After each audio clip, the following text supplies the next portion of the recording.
और श्री कृष्ण भगवान भी कहते हैं अर्जुन को। गीता में जहाँ आत्म साक्षात्कार के बारे में भगवान कृष्ण ने बताया है, आत्मज्ञान के बारे में जहाँ अर्जुन को बताया है, उपाय बताए हैं, उसमें एक मुख्य गुरु की उपासना बताई। आप गीता पढ़ो, मैंने पढ़ा है उसमें।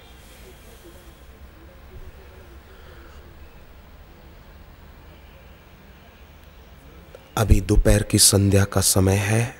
हम भाग्यशाली हैं कि यमराज ने नचिकेता को कहा कि सद्गुरु का साथ जरूरी है, हमको वो साथ प्रभु कृपा से मिला है, ये हमारा अहोभाग्य है।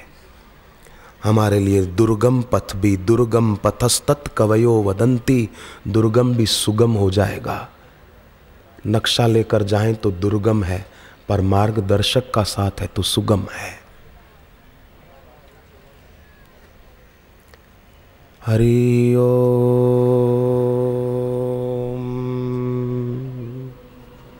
सारे वेद पुराण उपनिषद हम कहाँ पढ़ने जाएंगे, सार हमारे को बताया है।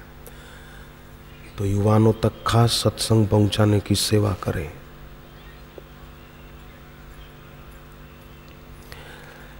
सत्संग की पुस्तकें पढ़ने से लोगों को शारीरिक लाभ भी होते हैं।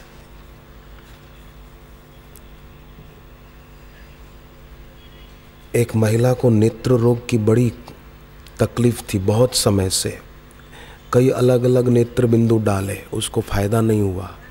पर आश्रम की एक पुस्तक है आरोग्य निधि, वो पढ़ी तो उसमें चाक्षुषो उपनिषद की बात लिखी हुई थी, मंत्र लिखे थे। उसने वो विधि शुरू कर दी और खुद पाठ कर दी। वकील थी खुद, वकील आदमी खाली बातों में भावना में नहीं बहते हैं। वो चाक्षुषो उपनिषद का पाठ करने से उसकी आंखों की रोशनी एकदम बढ़िया हो गई। वो आरोग्य निधि पुस्तक में छपा हुआ है। न करे नारायण किसी को तकलीफ हो, पर अगर हो तो डरने की भी ज़रूरत नहीं है, उसका लाभ उठाना चाहिए, दूसरों को भी दिलाना चाहिए। जैसे शरीर है ना हमारा, शरीर में जो भी अवयव हैं वो शरीर के हित के लिए है। आँख, कान, नाक, जीभ, त्वचा, अंदर के अवयव, आंतें, किडनी आदि आदि, हार्ट, ये शरीर के अवयव शरीर के हित के लिए है। उसी प्रकार सभी का जीवन सभी के हित के लिए है। तो दूसरों का भला होगा तो अच्छा ही है। एक जगह पर एक महात्मा प्रवचन करते थे रात को 8 से 10 तक। तो एक महिला ने अपने पति को कहा, आप सुनने क्यों नहीं जाते हो? बोले आज जाऊंगा। तो रात को गए और थके हुए थे, बैठे तो सही, शुरुआत में केवल सुना महाराज के मुंह से आए हो और गर्दन हिला दी, पर बाद में आ गई नींद उसको। फिर बीच में आँख खुली तो इतना ही सुना, बैठे हो, गर्दन हिला दी। आखिरी में सब जाने लगे तो वो भी उठा, संत ने कहा जा रहे हो, गर्दन हिला दी। घर आया, पत्नी ने पूछा क्या सुनकर आए हो? उसने सोचा कि अब कुछ बहाना तो बनाना पड़ेगा। बोले भूख लगी है, पहले खाना खिलाओ। खाया। फिर पूछा अब बताओ महाराज जी क्या बोले थे? आ गए उसके घर पर पीछे से चोर। ये जोर से बोला आए हो।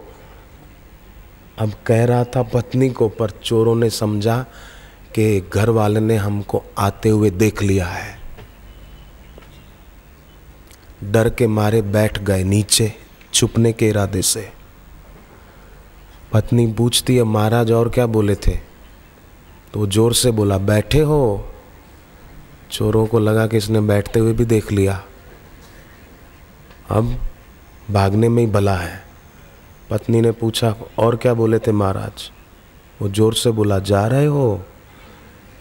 चोरों को हुआ कि ये हमारे दिल की बात भी जान गया, अब तो भागो भागो। भाग गए।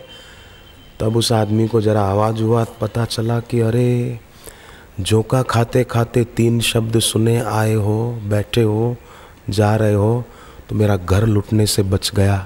काश मैं पूरी बात आदर से सुनता तो कितना अच्छा होता।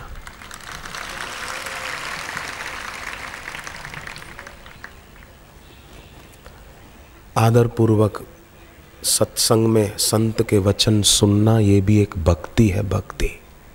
और ये भक्ति सब सुखों की खान है। भक्ति सुतंत्र सकल सुख खानी, बिनु सत्संग न पावही प्राणी।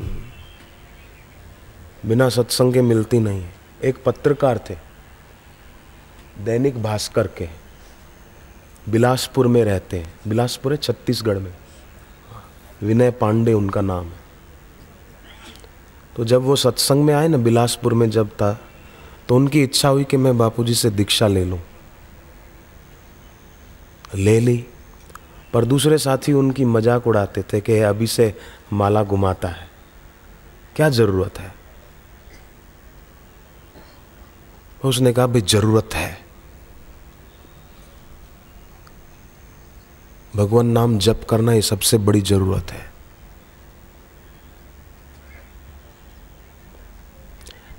घड़ी में सेल होता है तो चलती है, सेल खत्म हो जाए तो हम दूसरा बदल सकते हैं, फिर चलेगी। पर इस घड़ी में सेल खत्म हो जाए तो कहाँ से लाएंगे दूसरे। सांस खत्म हो जाए, जितने मिले थे दूसरे कहाँ से मिलेंगे।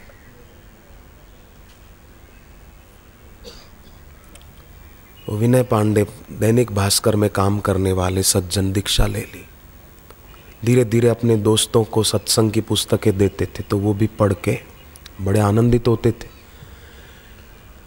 उनकी पत्नी मां बनने वाली थी और वो खुद चले गए बिलासपुर से अंबिकापुर। सत्संग था गुरुदेव का, 4 घंटे का रास्ता था।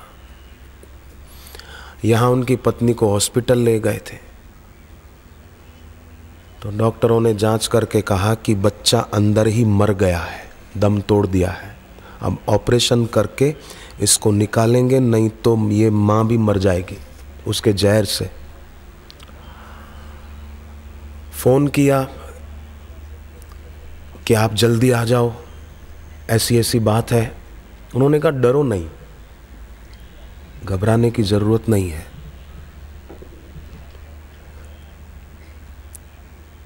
परिस्थिति को जीवन मानने की जरूरत नहीं है, मन स्थिति ठीक करने की जरूरत है। तो परिस्थिति का प्रभुत्व अपने पर नहीं चलता। लोग समझते हैं कि परिस्थिति बदले तो सुखी होंगे, पर वास्तव में मन स्थिति बदले तो सुखी ही है।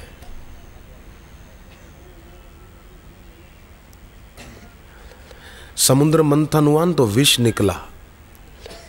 देवताओं ने शिवजी को पुकारा, शिवजी आए और विष पी गए।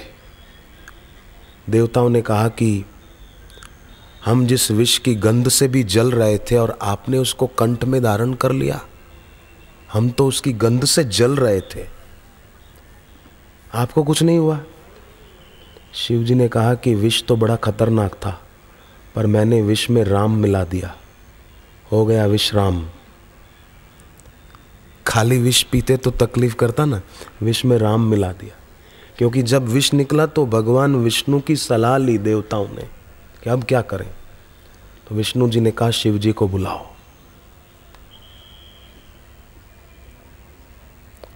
तो भले उन्होंने कहा है, उनका दिया हुआ है तो कोई बात नहीं। गीता में एक श्लोक आता है, उसमें भगवान कहते हैं सुख दुख भवो भावो भयम चा भयमेव च। तो उन पत्रकार बंधु ने अपने पिताजी को फोन करके कहा, पिताजी घबराओ नहीं, आप, मैं आ रहा हूँ, ऑपरेशन की झंझट में मत पड़ना, गुरु गीता का पाठ करके जल पिलाओ। और बापूजी बताते न गाय के गोबर का रस, देसी गाय का, तो वो इनको दे दो 1 चम्मच। ऑपरेशन नहीं, शल्य चिकित्सा नहीं, दैवी चिकित्सा। तो उन्होंने वैसा ही किया। अब 4 घंटे में ये बिलासपुर पहुंचे, उतने में तो उस महिला को प्रसूति हो गई। बच्चा मरा हुआ जानकर नर्स ने एक तरफ रख दिया। हाथ धोने जा रही थी तो अचानक उसने देखा बच्चे के शरीर में हिलचाल शुरू हो गई है, और हिलचाल शुरू होते होते बच्चे ने तो रोना भी शुरू कर दिया। तब डॉक्टर और नर्स सब देखते ही रह गए कि ये कैसे। ये बिल्कुल आप जांच करें। दैनिक भास्कर कार्यालय बिलासपुर, विनय पांडे, मैं नाम बोल रहा हूँ। अगर और उनका फ़ोन नंबर वगैरह चाहिए तो मैं भी दिला सकता हूँ। क्षमा बुझ जाए तो फिर जल सकती है, नाव भंवर में फंस जाए तो किनारे लग सकती है। मायूस न हो, इरादे न बदल, तकदीर किसी वक्त भी बदल सकती है।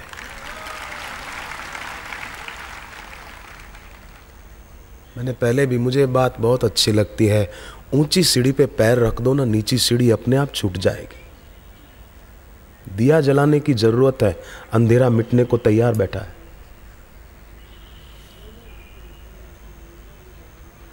और गुरुदेव यहाँ सत्संग देते हैं ताकि हमारी ज्योत जगे, उजाला करने के लिए ही।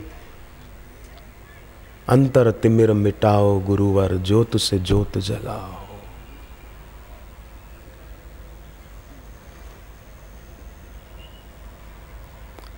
देहात का एक आदमी गया, शहर में शादी थी किसी संबंधी की, तो उन्होंने, पैसे वाले थे, होटलों में व्यवस्था की थी रहने की, मेहमानों की। तो वो देहाती आदमी कभी होटल में गया नहीं था, गांव में रहता। तो होटल में रात को आराम करने गया ना, तो सोचा कि ये दिया जल रहा है, इसको फूंक मार के बुझा दूं। तो बहुत फूंक मारी, बुझे ही नहीं। मुझे कमाल है, बुझता नहीं, ऐसा कैसा दिया है। नहीं बुझे तो नहीं बुझे, मैं सो जाऊं। सो गया। सुबह नहा धोकर निकला, मैनेजर को बोला और तो सब बढ़िया है, पर ऊपर दिया बुझता क्यों नहीं है। मैंने बहुत कोशिश की, फूंक बहुत मारी। मैनेजर ने कहा कि भाई साहब, फूंक मारने की ज़रूरत नहीं थी, स्विच ऑफ करने की ज़रूरत थी। वो तेल या घी का दिया नहीं था, वो लाइट का होता है ना, छोटा सा नाइट लैम्प, दिए की तरह टिमटिमाता है, ऐसा है। स्विच बंद कर दो तो वो बंद ही, और फूंक मार रहा था। ऐसे ही बापूजी बताते हैं अपने सत्संग में कि नाम जप करके, ध्यान करके क्षुद्रता को सत्ता ही न दे।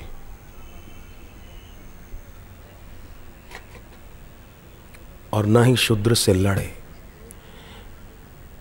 शूद्र से, भोगों से, विकारों से, वासनाओं से लड़ना ये संकेत है कि विराट खो गया है।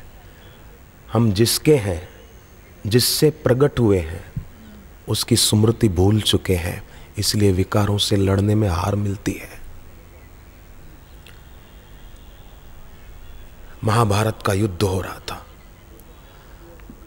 कर्ण अर्जुन पर तीर छोड़ते हैं, तो अर्जुन का रथ 4-5 फुट पीछे हटता। अर्जुन तीर छोड़ते तो 100-125 फुट कर्ण का रथ पीछे हट जाता। कर्ण छोड़ते तो थोड़ा सा ही पीछे हटता। पर भगवान बोलते, वाह वाह कर्ण, तेरी बहादुरी, वाह वाह। अर्जुन बोलते, मेरी बहादुरी नहीं दिखती आपको?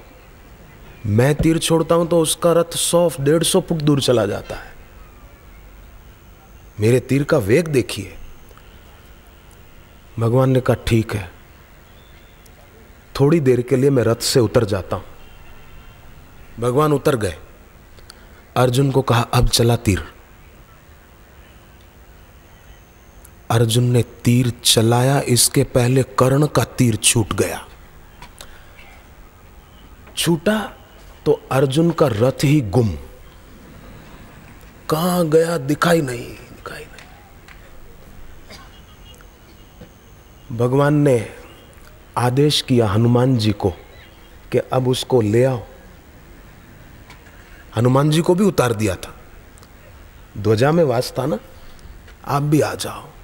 ये कहता है कि मेरा तो, मैं तीर चलाता हूं तो 100-150 फुट दूर जाता है। अब चलाए।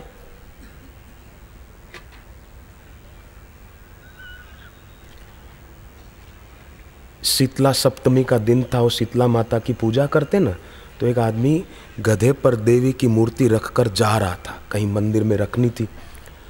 तो लोग सब जो श्रद्धालु थे, भाई अरे माता जी की मूर्ति, प्रणाम कर रहे थे। गधे को लगा कि मेरे को प्रणाम कर रहे, तो वो भी राजी हो गया, चिल्लाने लगा। तो उसका जो मालिक था गधे का, वो समझ गया कि इसको ऐसा लग रहा है कि लोग मेरे को प्रणाम कर रहे हैं, ये फूल रहा है। लगाया एक डंडा, धाड़ से और देवी की मूर्ति हटा ली। बोले अब जा तू। फिर तो जहां जाए लोग भी डंडा दिखाए, हट हट हट। देवी की मूर्ति थी तो देवी के कारण देवी को कर रहे थे लोग।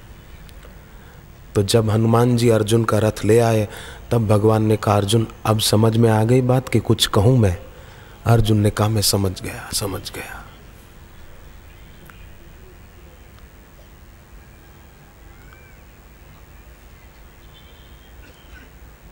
जो अकड़ता है उसको यमराज जल्दी पकड़ता है, और जो नम्र होता है उसको आशीर्वाद मांगना नहीं पड़ता, गुरु से भगवान से वो पा लेता है। कई लोग बोलते हैं, गुरुजी आशीर्वाद दे दो, आपका आशीर्वाद चाहिए बस। आशीर्वाद तो गुरुदेव दे ही रहे हैं। सूर्य को बोलना पड़ता है, भाई जरा रोशनी दे, रोशनी दे, थोड़ी रोशनी दे ही रहे हैं अभी रोशनी। चंद्रमा को कहना नहीं पड़ता, थोड़ी चांदनी दे दे, थोड़ी शीतलता दे ही रहे हैं। उसी प्रकार गुरु को कहना नहीं पड़ता आशीर्वाद दो, गुरु आशीर्वाद देते नहीं है, गुरु से आशीर्वाद बरसता है।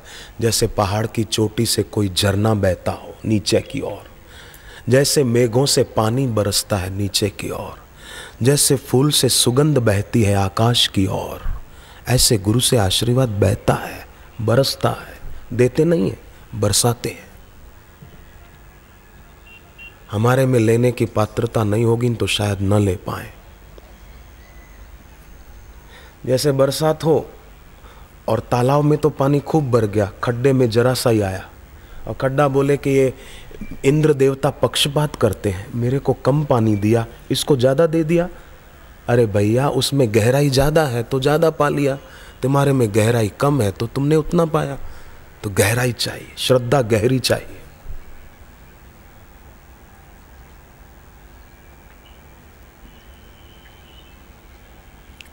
भीतर संपदा चाहिए, श्रद्धा की, भक्ति की। और आपके अंदर है, नहीं है ऐसी बात नहीं है। अगर आप में भक्ति श्रद्धा नहीं होती तो यहाँ क्यों बैठते?